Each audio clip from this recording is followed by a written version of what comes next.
பாபர் மஸ்ஜிதை இடித்தார்களே, அந்த இடித்த படம் வந்ததே, கீழே உமா பாரதியும் இவங்களும் அத்வானியும் இன்னும் லட்சக்கணக்கான பேர் கரசேவை செய்ய போனவர்கள் இருந்த படம் பார்த்தோமே. மேலே இடிக்கும் போது 2 இளைஞர்கள் கடப்பாறையில் இடிப்பது போல் பார்த்தோமே. அந்த 2 இளைஞர்கள் இப்பொழுது எங்கே இருக்கிறார்கள், எப்படி இருக்கின்றார்கள் என்று உங்களுக்கு தெரியுமா? அவர்கள் அதை இடித்து விட்டு பெரிய சிவசேனை வீரர்களாய் புகழப்பட்டு ஊர் ஊராய் ஊர்வலம் அழைத்து செல்லப்பட்டு அவருடைய சொந்த ஊர் பல்பீர் சிங், யோகேந்திர சிங் என்கிற அந்த 2 பேரும் ஊர் ஊராய் ஊர்வலம் அழைத்து செல்லப்பட்டு பாணிப்பட்டு என்கிற அந்த அவர்களுடைய சொந்த ஊரில் விடப்பட்டார்கள். அப்பொழுது இறை இல்லத்திலிருந்து எடுத்துக்கொண்டு போன கற்களை வைத்து, அந்த மஸ்ஜிதை இடித்த கற்களை வைத்து அதன் மேல் சிறுநீர் கழித்தார்கள் அந்த 2 பேரும். சிறுநீர் கழித்து 3வது நாள் இருவருக்கும் பைத்தியம் பிடித்து விட்டது என்று அறிவிக்கப்பட்டது. அவர்கள் உடைகளை களைந்து எரிந்துவிட்டு நிர்வாணமாக திரிந்தார்கள். தன் தாயையே போய் புணர்வதற்கு முயற்சி செய்தான் 2வது பையன். முதல் பையன் யாரை பார்த்தாலும் அடித்து கடித்து குதறினான். இவ்வளவு பெரிய பைத்தியம் பிடித்து விட்டது. உடனே சிவசேனாக்காரங்க விட்டுட்டு ஓடிட்டாங்க. அப்போ பெற்றோர்கள் வந்து, அடப்பாவிகளா, இந்த எவனோ சொன்னான்னு இதை செஞ்சுட்டு வந்து இவ்வளவு பெரிய இறைவனின் தண்டனைக்கு ஆட்பட்டு விட்டீர்களே என்று மருத்துவர்களெல்லாம் அழைத்து உலகம் பூரா சிகிச்சை பார்த்தாங்க. பெரிய பணக்காரங்க அவங்க. அதிலே மனோதத்துவ சிகிச்சை அளிப்பதற்கு என்னுடைய பேராசிரியர் டாக்டர் பேரன் லண்டனில் இருக்கிறார். அவருக்கு தகவல் தெரிவிக்கப்பட்ட போது, இந்தியாவில் நீ இருக்கிறியே, நீ போய் பாரு, கேஸ் ஸ்டடியை நீ பாருன்னு சொன்னார். நான் அப்பொழுது அழைக்கப்பட்டு போய் பார்த்தேன். பார்த்தபோது அந்த 2 பேரும் இருந்த நிலை, சங்கிலி போட்டு கட்டி வச்சிருந்தாங்க. உடை உடுத்த அவர்கள் தயாராக இல்லை, நிர்வாணமாக இருந்தார்கள்.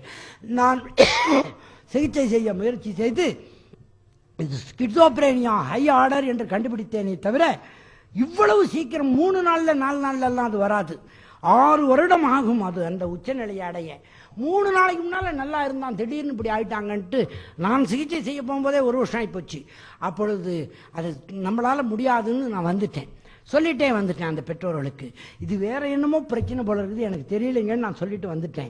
அதற்கு பிறகு அவர்கள் முயற்சி செய்து டெல்லி இமாமை போய் சந்தித்திருக்கார்கள். ஏன்னா இதை இடிச்சிட்டு வந்ததுனாலையும் அந்த இறையில் கற்கள் மீது ஒன்றுக்கு பெஞ்ச பிறகுதான் இது மாதிரி ஆச்சுன்னு தெரிஞ்சதும் அவர்கள் பெற்றோர்கள் போய் எப்படியாவது இவர்களை காப்பாற்ற வேண்டுமே என்று அந்த 2 பேருடைய பெற்றோர்களும் போய் கலீம் சித்திக் என்கிற அந்த பெரியவரை போய் பார்த்திருக்கிறார்கள், இமாமை. அவர் ஒரு ஆலோசனை வழங்கியிருக்கிறார்.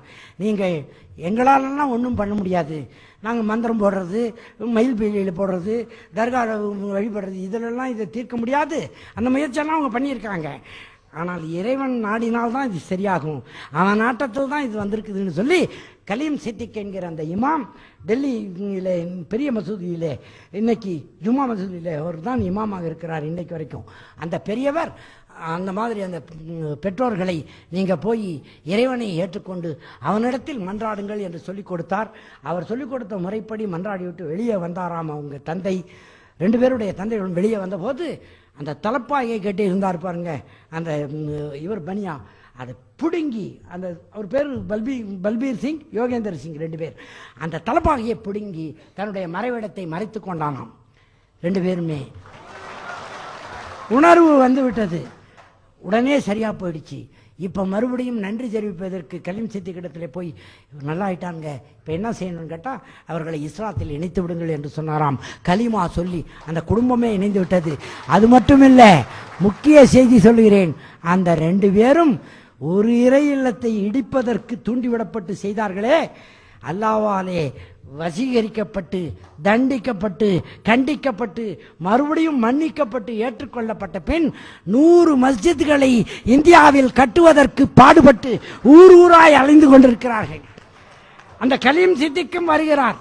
நான் மதம், அதாவது இஸ்லாத்திற்கு வந்துவிட்ட செய்தியை அறிந்து அவங்க 3 பேரும் பெங்களூருக்கு விமானத்தில் வந்து கிருஷ்ணகிரி வழியாக சேலம் வந்தார்கள். அந்த 3 பேரும் அங்கே மதரசாவிலே எனக்கு அளிக்கப்பட்ட வரவேற்பிலே அவர்கள் 3 பேரும் கலந்து கொண்டு வாழ்த்தியது மட்டுமல்ல, அந்த 2 நண்பர்களும் இப்போ கொஞ்சம் வயசாகிடுச்சு, அப்போ இளைஞர்களாக இருந்தாங்க நான் பார்த்தபோது.